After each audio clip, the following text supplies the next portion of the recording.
That was the hardest. It wasn't so much selling the house or the business. It was the people that I really miss. One thing that's really important to surround yourself with good people. You had a good realtor helping you on the sell side to get you through those hurdles, talking to a financial advisor to make sure everything was going to pan out financially for you, and then finding somebody in an area where you don't live to help you scout it, figure it out, plan it, buy it, negotiate it. There's a lot of things going on here that you don't know because there's different rules, different laws, the way the houses are constructed. Most likely, especially if you come from Southern California, this house is constructed completely different. Just things that I wasn't used to. Today, I'm talking with Steven, and we're going to learn why him and his wife made the journey out of California, and they landed here in Idaho, specifically in Star, Idaho. Hey guys, welcome back to the channel. If you don't know me, my name's Craig Flood. I'm a local real estate agent here, and I make videos each week about what it's like to live, eat, work, sleep, and play here in Idaho. And today we're going to be diving into kind of a story of somebody who made the journey out of California. You're going to learn why they left California, why they chose Idaho, and why they chose specifically Star, Idaho. What was life like for you in California, and what made you start thinking about wanting to get out and leave? We were happy there, but where the changes started is our two sons moved out of state, and we have a small family. Yeah. So they are our family. We don't have no relatives in San Diego. So that's where it started from. And you were really anchored into your community. You had a jewelry business. You knew everybody. That was the hardest. It wasn't so much, I get teary-eyed. It wasn't so much selling the house or the business. It was the people that I really miss. You know, it's taken years or decades to build up these relationships with people, and now you're not going to see them again. But on the other side too, it also gives you the opportunity to start making up new relationships with new people out here also. And just out of curiosity, I talk to a lot of people where there's more of a pain point or a frustration for them that causes them to leave California. But it sounds like for you, it was really just family, and it wasn't so much pain point or frustration. No, you know, if our boys wouldn't have left, we wouldn't be having this conversation. Yeah, I grew up there, so that's kind of all I know. It's been an adventure coming up here, and the weather up here is, it's definitely different, but the 4 seasons are kind of exciting. By the time you start getting tired of one season, another one starts. Yeah.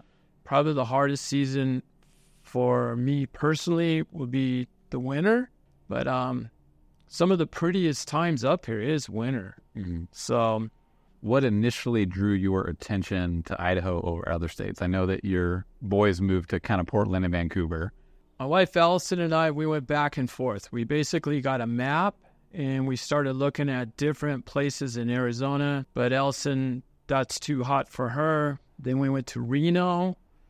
Didn't quite feel right. And then I don't know, somehow I was looking at videos of different places, and Boise kept on popping up, and started looking. We did a road trip when we came up here. Really liked the feel of it. It sounds corny, but it kind of like just hugged you, you know? Mm-hmm. It was kind of a small town, simple, but it has all the modern day conveniences. Something that's really important to us is to be able to have a nice airport to go to. Yep. So a lot of the other towns that we found that we like, it didn't offer that.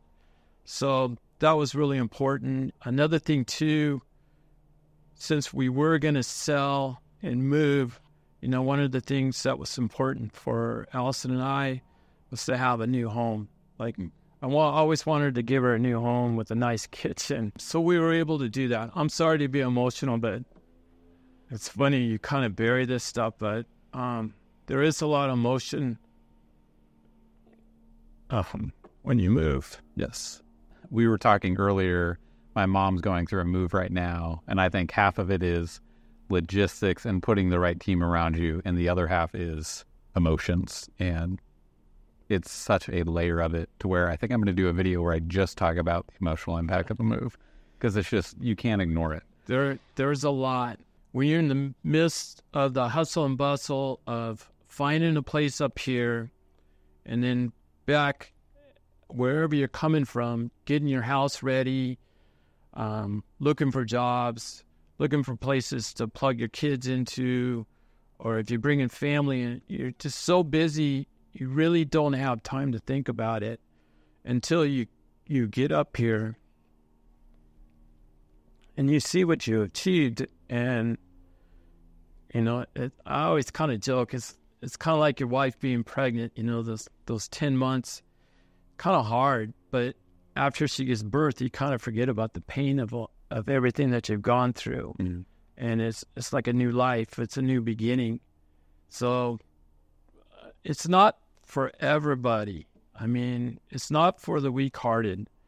But one thing that's really important, to surround yourself with good people. Yeah, because for you guys, what good people meant was you had a good realtor helping you on the sell side to get you through those hurdles, talking to a financial advisor to make sure everything was going to pan out financially for you, and then finding somebody in an area where you don't live to help you scout it, figure it out, plan it, buy it, negotiate it. Yes. We talked to you first, and then you referred us to Spencer. Spencer's also another great person to know. He knows new construction inside and out. He knows how to negotiate things. Mm-hmm.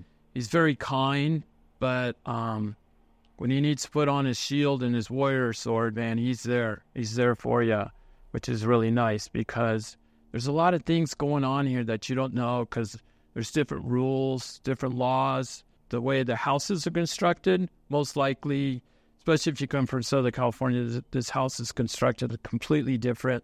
Just things that I wasn't used to. I might butcher this up, but where the house is positioned at, like at nighttime when a car comes in, like we live in a subdivision, to help clarify all this, but when the car comes in, you don't want the headlights coming in through your house. So there's certain lots that will never happen. Yes. So like he pointed stuff out like that. One of the places that we seen the model home that we liked, and we wanted to duplicate that, but that was in another subdivision. We went and looked at some lots and liked it a lot, but then it was next to this highway. It's Highway 16, which eventually going to expand and make it bigger. Yep. So we would end up having, right now it's not too bad, but as time goes on, the road noise to be there. So he pointed that out to us. You know, maybe we wouldn't have picked up on that, and he did. Those are big deals as time goes on. Yeah. So, but it's really important to have somebody helping you. I mean, this is a Toll Brothers community, nothing against Toll Brothers, but it's always good to have somebody representing you too. And I kind of feel, maybe I go out on a limb, but I feel like they're more on their toes because they're having somebody watch what they're building for you. Hey, I just wanted to pause for a second. If you're serious about getting moved to Idaho, then reach out. I can do a consultation with you. We can figure out how we can best help, and ideally probably help you plan a scouting trip where you come here for 3 to 4 days to see what it's like and to see if it's going to be a good fit. Call, text, or email, days, nights, or weekends. We're here for you. So going back when you guys were looking for different places to live, and then Idaho hit your radar, Boise kept coming up, you started researching it a bit. Was Star always your top choice? Well, that's funny. We came up to Star. When we first came up here, we looked, kind of felt like it was too remote, too out there. And then for the next year, I just kept on watching videos, your videos, and just learning more and more about the community and the Treasure Valley. And then we're getting more serious because by that time, both our sons had left San Diego. And then we're just like, holy smokes, we're the only ones here, you know? And then driving to where the boys live, it's like a 20-hour drive, which was really hard, 2 hard days.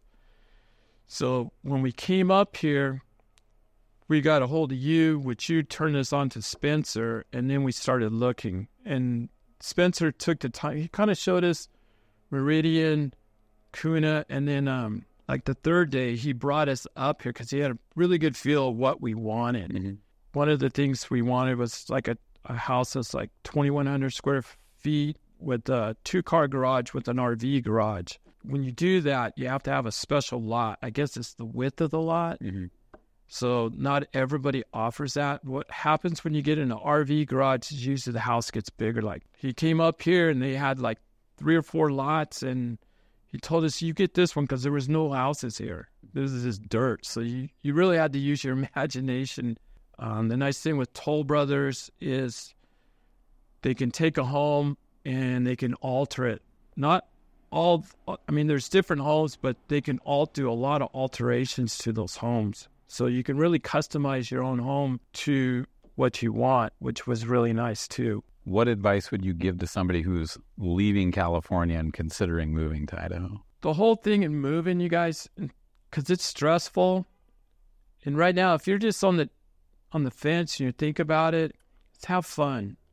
And what I mean by that is like do little 4-day trips wherever you think you want to go. If it's in the Treasure Valley or it's Phoenix, Arizona, or wherever, fly out there, rent a car, get a hotel, go in there, go look at houses, go into Costco, go in the grocery stores, go walk the neighborhoods, go experience it, blend in with the people. You get the vibe of it. What's super important not to do is to get gung-ho, move, be up here for a short period of time, and then you don't like it, and then move back or move somewhere else. Mm-hmm. You don't want to do that. Are there any things that you wish you knew now, knowing what you know, before you started the process? Sure. You can always look back, and hindsight's always 20/20. But if you're watching his videos, you're thinking about moving, that seed's planted. Super important to surround yourself with good people. I can't emphasize that enough.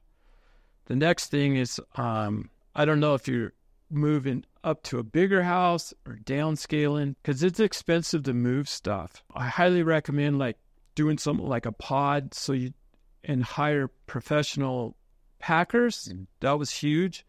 The nice thing with the pods is that it's packed, it's put away.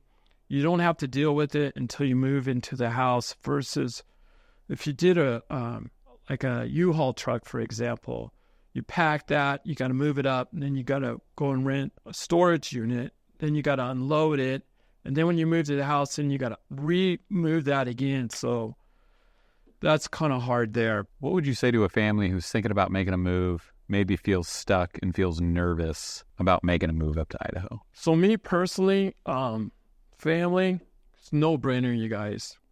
This place is awesome for families, for young kids, multi-generation. Like Craig, he has his family. You see all the things he does with them, which is awesome. But you also see on the other side, you would see parents like me with their son, our son's about your ages. Mm-hmm. You see that too. It's very family-oriented up here. Like everything's based off of family. The sports center, one thing that's neat about Star, they just built, it's called Freedom Park. Mm-hmm. The place is beautiful, you guys. The parks up here are just like over the top. They have 2 of these big giant lakes. One's for like fishing. There's a dock there. It's concrete sidewalks. It's kind of like a boardwalk. Lots of grass, trees. There's a second lake, and that's where the good fishing is. If you guys like to fish, that's where the big boys are, back there. And then you go a little bit further, then the Boise River's right there too. The other thing I would suggest to everybody too is when you come up here, be polite. That's huge.